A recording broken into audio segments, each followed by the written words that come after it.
welcome back to my channel. Sorry for yelling. That's what I do all the time from now on. But today we're gonna be talking about Gardyloo. That's right.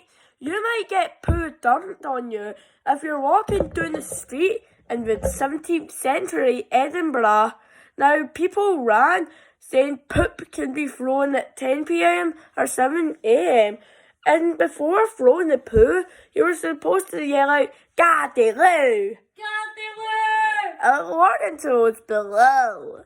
Now, as the warnings of Edinburgh, meaning it's still technically illegal to throw your poop here.